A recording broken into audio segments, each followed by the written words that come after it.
Health is Wealth with Dr. Mike is brought to you by Pizzaville, where you can enjoy your favorite pizza guilt-free. Pizzaville's 11-inch extra thin crust pizzas are thinner, lighter, and tastier. Order an 11-inch extra thin crust margarita pizza, only 120 calories a slice.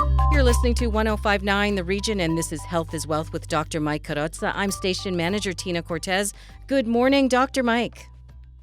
Good morning, Tina. Well, here we are, the last weekend of September, the first weekend of fall. What do you think the last 3 months of 2020 will bring? Do you want to even try to predict?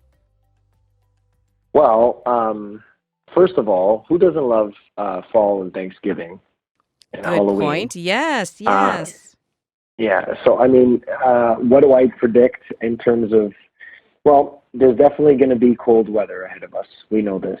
So the cold weather is coming. The rainy season is coming. And, you know, I think importantly is what's going to bring along with that is spending a little bit more time indoors.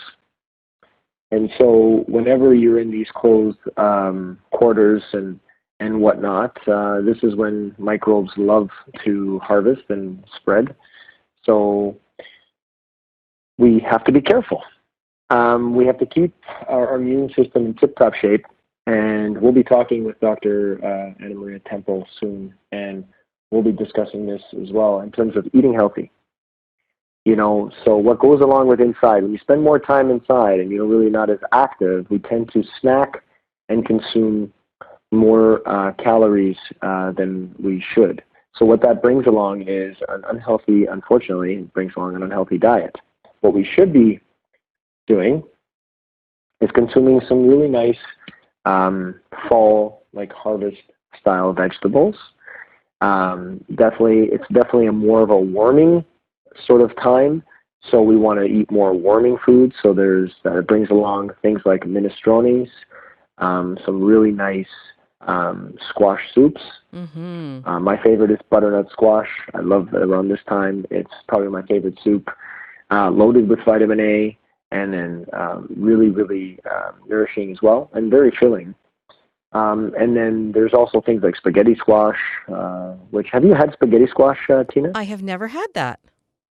Yeah, so spaghetti squash is interesting. I mean, you can really just grab it and you put it in the oven, so you cut it in half and then you just put it in the oven, and the insides actually become like noodles. Yum. And then you can actually put them with a pasta sauce, and you just got to crisp them up a little bit. And then you can just take them and get the spaghetti. It's like spaghetti squash, right? And you take the little spaghetti sort of, if you will, fibers, and that becomes your noodles. So that's really nice as well. And it's a nice treat, and it's very healthy. And so, you know, we just want to be careful with the snacking. Be careful with the sugar overloads. Be careful with the chocolates that come around Halloween, because these chocolates just come around and everybody's eating a bunch of sugars. But they're just little ones. Isn't that okay? Yeah. Yeah. But how many people stop at one? Yeah, that's true. Yeah. That's the problem, right? Yep. So Guilty. This is the time in which I believe we got to set our immune system. This is our change of season, if you will. In Chinese medicine, they use a lot of change of season soups. So this is the change of season. This is the changing of the guards to set up our immune system and put up the defense system in place so that we can go through the next, unfortunately, it's going to be a long 4 to 5 months. Mm-hmm. And we want to just get ready. And so what do we do? What are those foods? I know you talked about a few of them there, and I want to get back to that spaghetti squash for just a quick second. I know this isn't a cooking show, but what kind of sauce do you recommend for that spaghetti squash? Is it a tomato sauce or something else? Yeah, people use tomato sauce. Some people use like a pesto. It depends what the individuals like. I mean, you just do your regular sauce like you normally would do for the Italian people that do a spaghetti sauce. But if you like a pesto, you can also do a pesto. Whatever people love. I mean, that's just something that's and it's very filling, very filling. So you talked about squash. Yeah, what are some of the other foods that we should be maybe taking in a little bit more at this time of year? Well, definitely the soups sort of, it's the soup style right now that's sort of, you know, like a lot of people are doing the salads in the summertime. Salads are very cold. So It's not that, I'm a naturopathic doctor. I'm trained in Chinese medicine. So I spent a lot of time studying traditional Chinese medicine, which is, a 5,000-year-old, ideology and medical, information in terms of, how the body works. So if you start thinking about how cold things are, so salads are very cold in nature. Yep. And so in terms of your immune system, so like, gone are the cold beers and the cold white wines and the cold salads, because now we want to be more warming, and our bodies are going to crave to be warming. Okay, so this is where most people are going to do a lot of roast potatoes or like a potato leek soup, which are very calorie dense. What we want to think about, I think what's important is we want to really bring nutrient dense foods that are not going to give us a lot of calories, because we don't want to pack on the weight. We want to really have more nutrient-dense foods that are low calories and make sense. Hence why we mentioned the spaghetti squash. But even a butternut squash, believe it or not, the calories, I mean, it's a classification of a type 2, vegetable, which means it's high in sugar. So I'm not going to lie, it's in the line of carrots as well, and beets, which are high sugarous foods, vegetables. But the point is, so like a lot of people make beet soup. So you can do this. It is probably better than having potatoes of the starch, but it is in the same family, and the sugars can get elevated. For the diabetic patients out there, it's not something you want to consume. Probably a minestrone would be better with some Swiss chard. You can put some, right now, I think if you have a garden, you're getting the last of, or you probably picked up the last of the peas, the long haricots that you probably grew in your garden. And you can really cut those up along with some Swiss chard, and the collards that are probably you just gathered them, or even the cabbages. These are really good, like cabbage soups, Swiss chards, and something really simple is you put a leek or you put an onion. You definitely put some garlic in there. You want to put maybe even some cloves, which have a lot of properties to help the immune system, and especially the garlic, which we know is really, really healthy for us. And you make these big soups, Tina. You make them and you put them in the fridge and you warm them up when times come, because this is where the warming aspect. And so the Chinese medicine uses the change of season soup. It's a mixture of like different mushrooms. But if you're not, if you haven't heard of that or you never tried that, also this is a form of like pho. Have you heard of pho? I Tina? have. Yeah, so like this is that style of pho where they have that rice noodle and then they have that the broth, and they either do a bone broth. I highly recommend bone broth, Tina, for people with GI concerns, skin issues, if they're having gut health or even thyroid problems. Bone broth is really, really good, and so bone broth is literally just, you want to get a grass-fed sort of animal, organic, of course, and you get the bones and you just boil them down. And some people make vats of this. And you just, it's a complete meal, right? Because the marrow breaks down and it actually enters, and it actually helps with the healing of the body. But it's really good and it's really warming. So some people are like doing roasted things. So you can do roasted leg of lambs. Obviously, the turkey season is coming amongst us as well. And then things like roasted chicken, where you put it, I always tell my patients, put the chicken on a little bit of a tray so you raise it. Some people don't have a tray, so my wife uses a very unique trick, and she puts onions, and she puts a bunch of onions and sort of packs it up so that the fat drips. Right. Because roasted chicken will then accumulate the fat and it'll stick to the bottom. So obviously, I tell patients to remove the fat from these. But if you're doing a chicken soup, that fat is getting in. And chicken soup is my favorite as well. And that's easy, of course. And these are the kinds of warming things that we crave. And of course, what goes along with that is a glass of red wine, right? Because it's more warming. Right. Right, Tina? Yes. So we would probably, the research shows, one glass of red wine per night is okay. But when you start going to 2 to 3, the alcohol starts getting higher, and then the benefits start declining. So there's definitely more. It's a better option than having things like beer or white wine, because the antioxidants are very, prominent in the resveratrol that's in the actual grape. So, yeah, those are some little tips, I think, and I wish everybody a wonderful fall. Absolutely. You know, just in time. It is brunch and lunchtime. I'm starving. So let's get this show on the road. When we come back, our pediatrician is back with her favorite things. This is Health is Wealth on 1059 The Region. Stay with us. Have a question for Dr. Mike? Call us at 416-335-1059. Tweet us at 1059 The Region or email us at info@1059theregion.com. More with Dr. Mike and Health is Wealth when we come back. It was a rainy day when Pizzaville realised that some big pizza conglomerates want to make the cheapest pizza. Some want to be the fastest. At Pizzaville, we want to make the best pizza, stone-baked, the traditional Italian way. It's what we strive for every day, to be the best, not the fastest or the cheapest. Oh, cue the announcer. Pizzaville Stone-Baked Pizza. Fiercely Canadian. Authentically Italian. Health is Wealth is back with Dr. Mike on 1059 The Region. You're listening to 1059 The Region, and welcome back to Health is Wealth. And over to Dr. Mike with today's guest, a familiar name, Dr. Mike.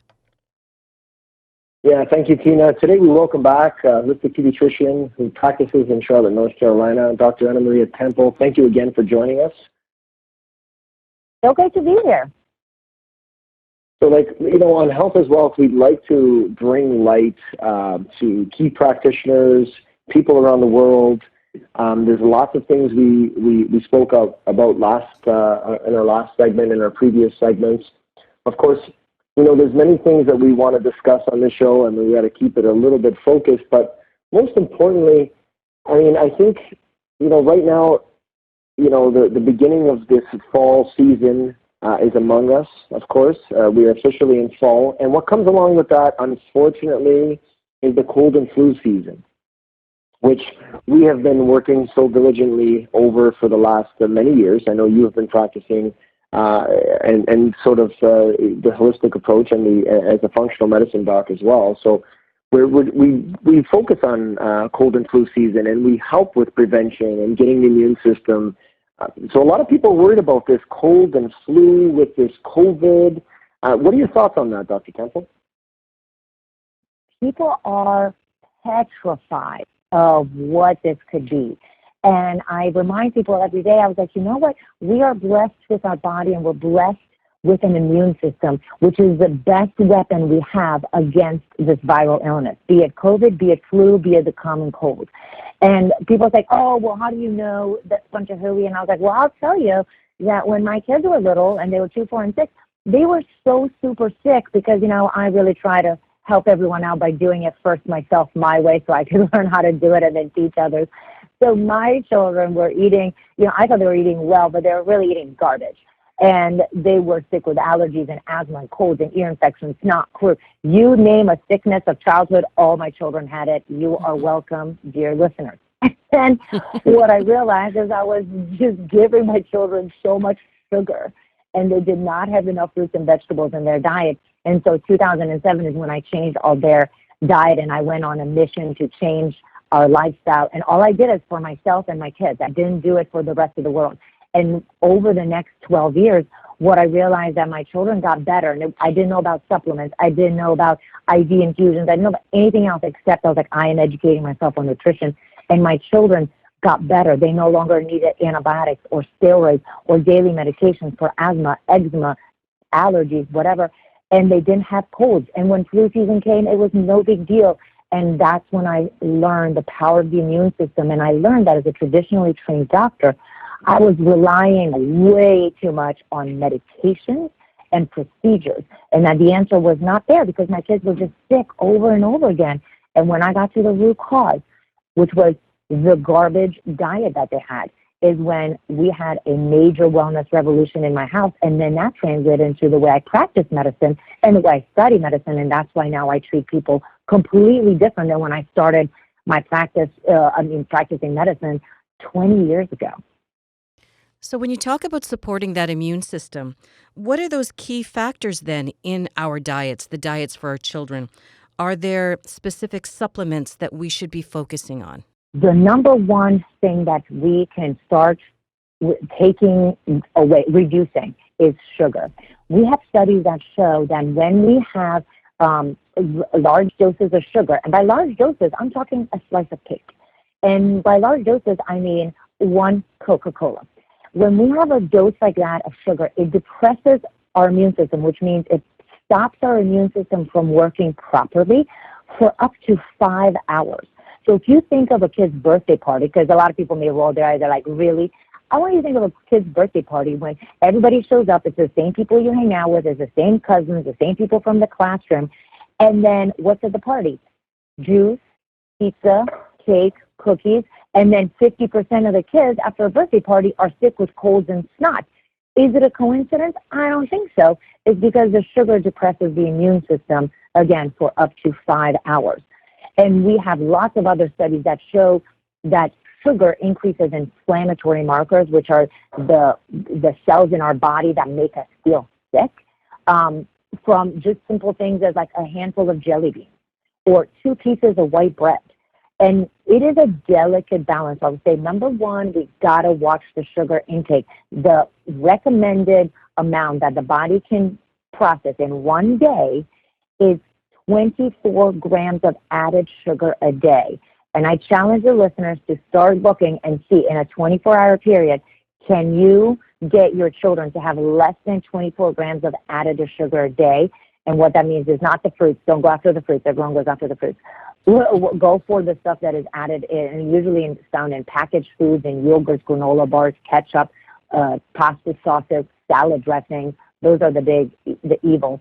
So that would be number one. And then the second thing is, I would say, increasing the fruits and vegetables is key. And how do you do that is just make it a priority that at every meal, the children should have at least one bite of a fruit and at least one bite of a vegetable. And that starts the habit. Oh, we should eat a fruit and vegetable at breakfast. Oh, we should have that at lunch. And then slowly you increase portion sizes.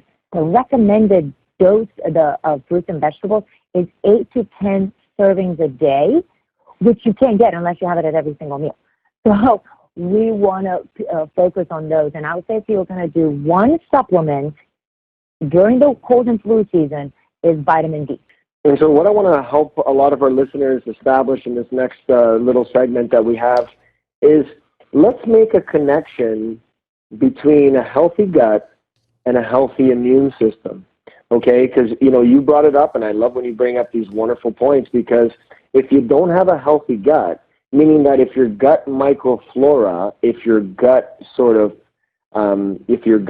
digestion is not working optimally, being that you either have some food intolerances or you're just eating poorly, which you see a lot and so do I, it usually creates an unhealthy gut, and therefore we get a lot of deficiencies of key nutrients.